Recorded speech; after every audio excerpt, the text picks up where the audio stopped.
Sports with another edition of Fellowship of the Father, and this particular episode will be called "It Is a Trap." It is a trap. Ooh, let's get that hair pulled together, guys. All right. So anyway, it is a trap.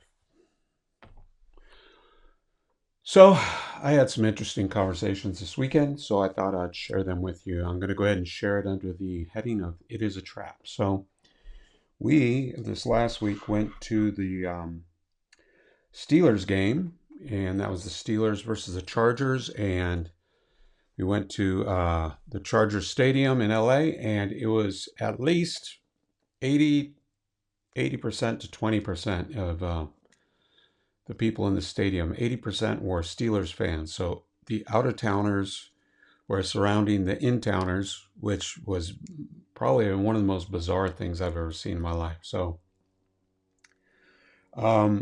as we well know now know, the Steelers got tromped on at that last event. And so we're going to talk about that a little bit, and we're going to relate it to some other bigger topics. And so you think about what's going on. We got this society built on tribalism. My team against your team. And if I'm emotionally invested in my team and my team loses against your team, I'm going to get really upset. I might even think violent things against you as I'm trying to figure all this stuff out. And I might get upset, and there might be fights in the parking lot, and it becomes us versus them. Us versus them, this tribalistic concept. So what is the problem with that? What is the problem with that? There's a great deal of problems with that if we hope to exist as a people. So how do we combat it? How do we get past it? Well, first of all, we need to see the illusion of tribalism, that although we try to keep our cultures intact. So say like you're from an Asian country, you have your Asian cultural experience, or the way that you were raised, probably a lot of honor, a lot of you'd be in control of your society, but it wouldn't be overwhelming in a way that people had their sticks out and they're beating on you to keep control. It'd be based more on honor. Where in America, what we're doing currently is we're playing this little game of let's let them do everything until they majorly break a law, and then we're going to do everything to stop them, and we're going to beat them up, and we're going to incarcerate them and put them away forever. And we're playing this back and forth, a very extreme game of, I guess you would say, politics within our culture.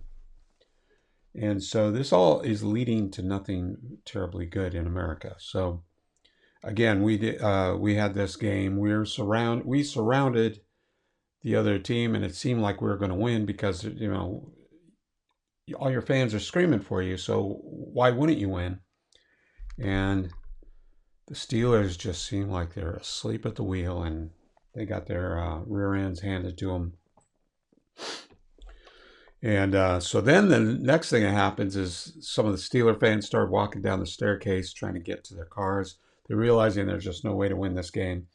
So they become this weird fair weather friend. Like, I'm not going to stick to the end. I already know the outcome. You guys are losers tonight. I'm out of here. So they split. So they're literally learning the concept is we're your fair weather friends. If you don't win, we're leaving. If you don't win, we're leaving. That is one of the traps of this this culture. So again, another way to get caught up in these systems would be, say, a political system. So I have a tendency to pick morals that would be found on the right side of things. So I'm more of a traditional person. I'm more conservative. I'm like, I put the brakes on. Hey, let's take it a little easy going in this area. Let's not expand too quick. Let's think this out. Other people might be from the left side of things, where they might say, like, let's just make it happen somehow. Let's just make it happen, and Don't worry about where the resources are coming from. We'll figure this out. There's plenty for everyone. Unless, of course, you're the one coming up with the idea, and I don't like your idea, so you're going to get shut down on that side of the room. So it creates more tribalism. It creates more of this dynamic of you're I'm right, you're wrong. I'm right, you're wrong. I'm good, you're evil. Right? So another concept would be religion. So this brings me to the story I have to tell you about this religious event I went to. I don't generally go to church very often. I've kind of worked a lot of this stuff out to the side. I'm not seeing anything really worthy of my time at this point. But I always give everything a try. I always give everything a chance. I'm just kind of like that kind of schmo where it comes down to that. So I went to this place. We're trying to go through a marriage enrichment class about love and respect. And the concept of this is that men need respect, women need love. And if you go deeper into this book, which I've read this book or actually listened to it on audio 3 different times. It's very general and it says men need respect, women need love. Men need respect, women need love. Respect, love, respect, love, respect, love. And then they also reiterate that there is a part of the man that wants to be loved. It's about 20% of the man if you had to quantify it. And then 80% of the man wants to be respected, and vice versa with the woman. The woman wants to be loved 80% of the time and respected 20% of the time, or maybe more accurately would be percentage wise. So, like, that's the importance. 20% of the time, the woman wants to be respected, or 20% of what the woman's looking for in a relationship is respect. The other 80% is love. Something like that.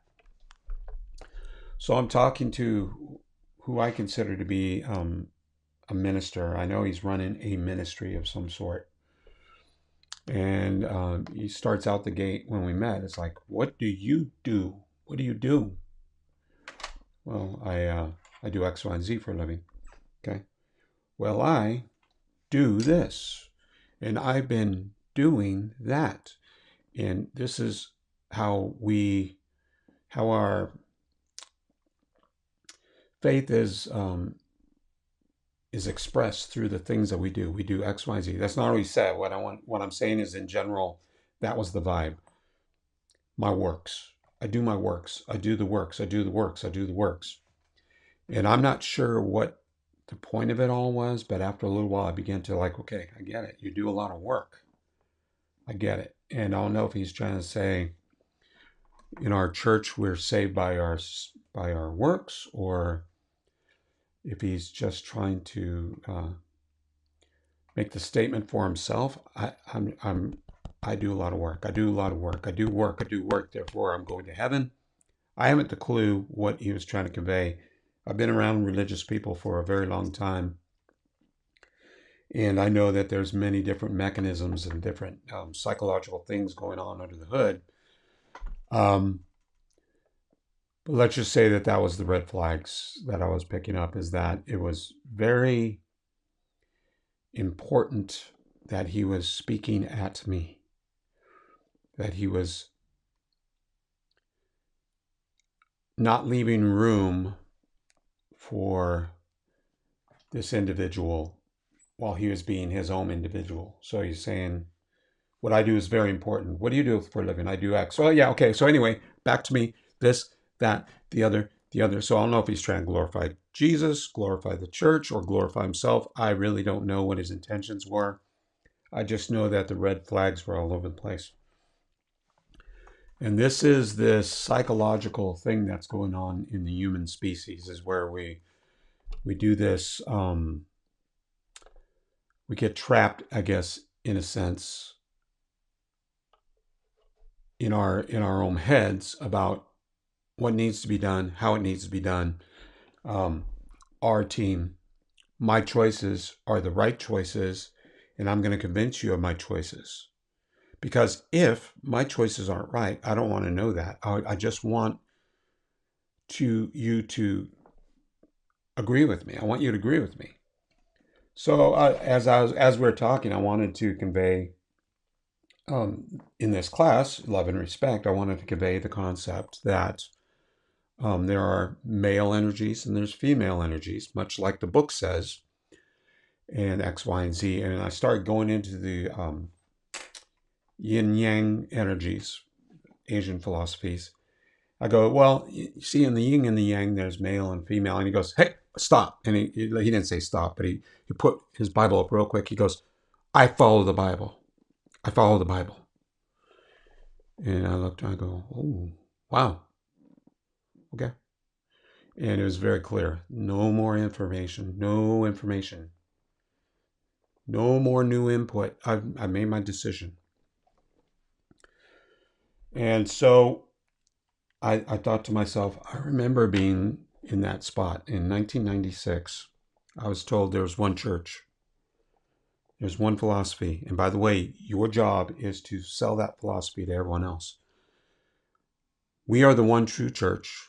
We are the one Christianity that is the right Christianity, even though back then they told us there's 3,500 different denominations.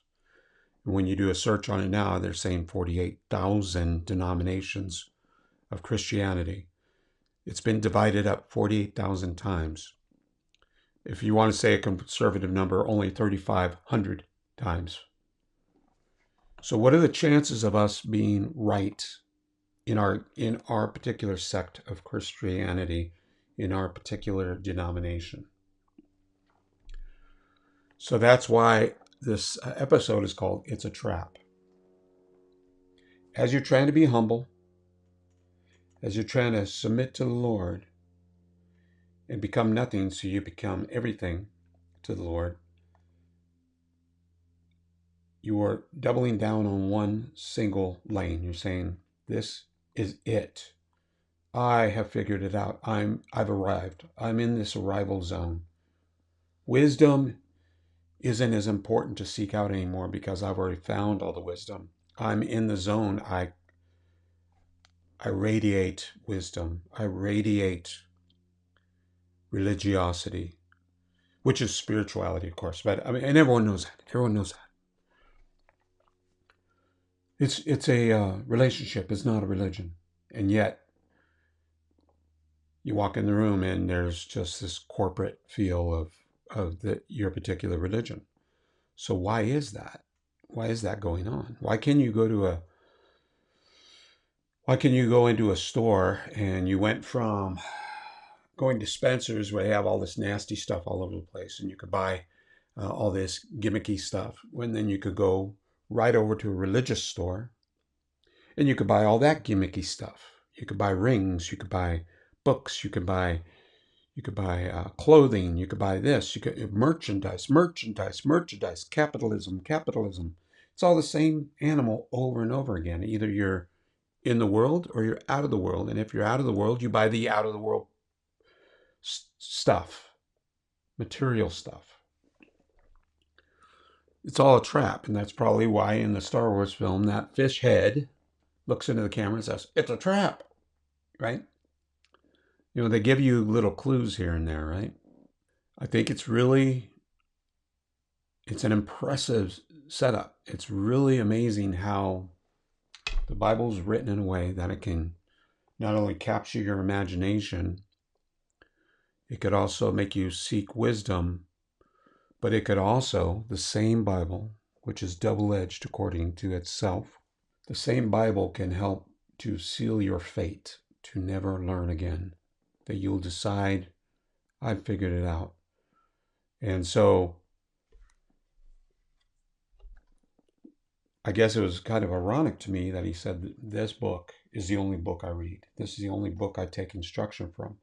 Meanwhile, we're studying out another book. It's called Love and Respect. And it had the same concept that I was trying to convey to him anyway. So we would have been in agreement had he not cut me off. And my ego kicks in and says, my team. The thing I learned, I'm going to teach him something. And then I stopped. I go, wait a minute. He might have to go back into the tremulous life processes that teach us all something as we go, and he might have to learn that way. So it's a tricky business being alive in America right now. It is really crazy, or in the globe somewhere else. America's supposed to be one of the best places. It's challenging. I can't imagine being in another country going through all this stuff. So anyway, guys, that's my presentation for Fellowship of the Father today. It's a trap. And why is it a trap? Because people are eager to use your ego against you to build systems to have us fight against each other so they can come in and be the fix to the problems that they are creating, where we are empowered to do amazing things on our own. And I'm not sure why we don't understand that. So anyway, hopefully if you like that, go ahead and give me the thumbs up. Like, share, and subscribe. This is Lawrence with Fellowship of the Father. I am moving towards 1,000 subscriptions. I hope you will help me get there. And if you liked what you saw, you could always comment, like, share, or subscribe. Till then, this is Lawrence with Fellowship of the Father, and I will talk to you later. Bye-bye.